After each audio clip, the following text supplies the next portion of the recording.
Guy Kibira, bonjour. Bonjour monsieur le journaliste. Vous êtes chef de division provinciale de la jeunesse au Nord Kivu.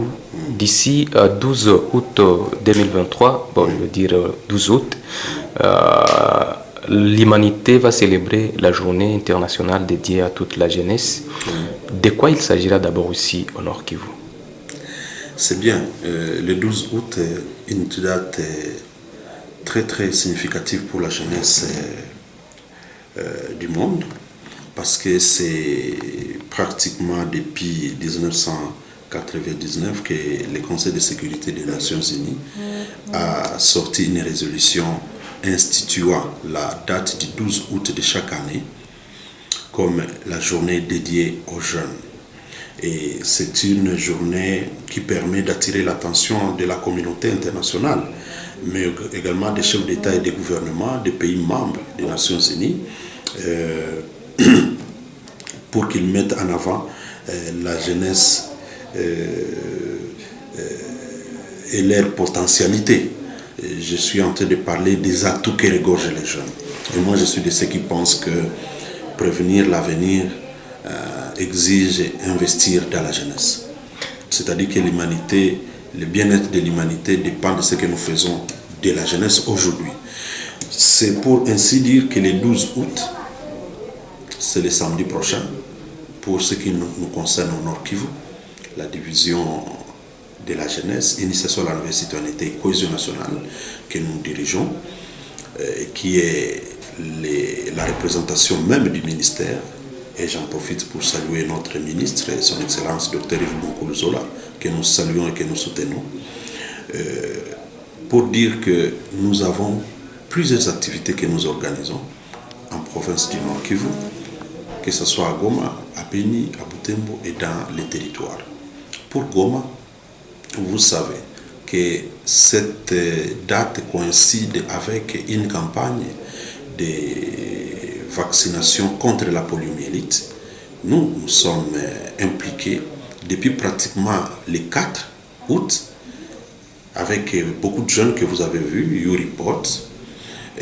Nous sommes en train de sensibiliser les parents et d'autres responsables, d'autres notabilités, à laisser les enfants recevoir leurs vaccins pour qu'ils puissent grandir dans de bonnes conditions et qu'ils puissent éviter d'attraper la maladie poliomyélite. C'est un travail que nous avons commencé à faire depuis les 4 et ça continue. Nous brandissons le carton rouge contre polio et ceci s'est fait avec l'accompagnement de l'UNICEF. Vous avez vu que déjà hier, lors du lancement des donations du vaccin avec les gouverneurs, mes jeunes ont été entourés le gouverneur de province pour procéder à la donation et à la réception des vaccins aux enfants. C'est parce qu'en amont, la division de la jeunesse s'est engagée et a sensibilisé les communautés à recevoir les vaccins. Ça, c'est quelque chose de positif. Deuxièmement, nous organisons un tournoi de football. Et ceci est organisé après avoir fini l'organisation du festival d'art, du concours d'art Kalamuzakweitu que nous avons organisé en ville de Butembo déjà, avec les jeunes artistes, poètes, slameurs, chanteurs et dessinateurs. Ces jeunes ont produit même un livrable. Il s'agit d'un tube qui est éducatif et qui respecte nos thématiques de lutte contre les violences basées sur les genres, les mariages précoces et forcés, les mariages des enfants, donc les mineurs, et autant de thématiques qui ont été développées par la jeunesse du Nord Kivu, contrairement à ce que nous voulons présenter la jeunesse du Nord Kivu comme des guerriers, donc des combattants.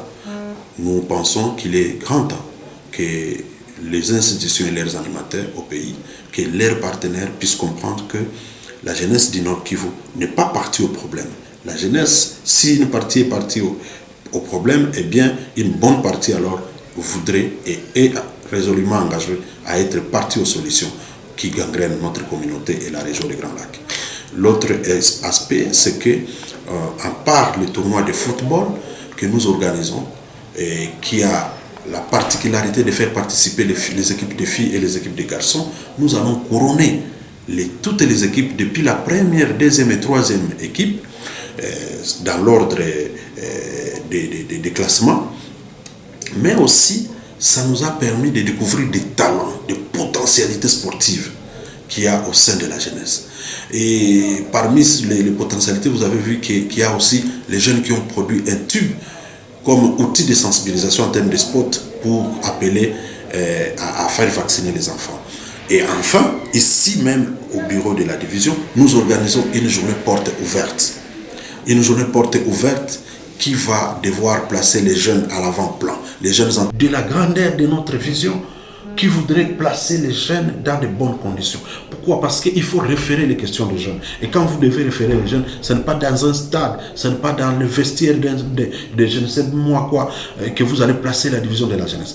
La jeunesse, elle doit prendre garde.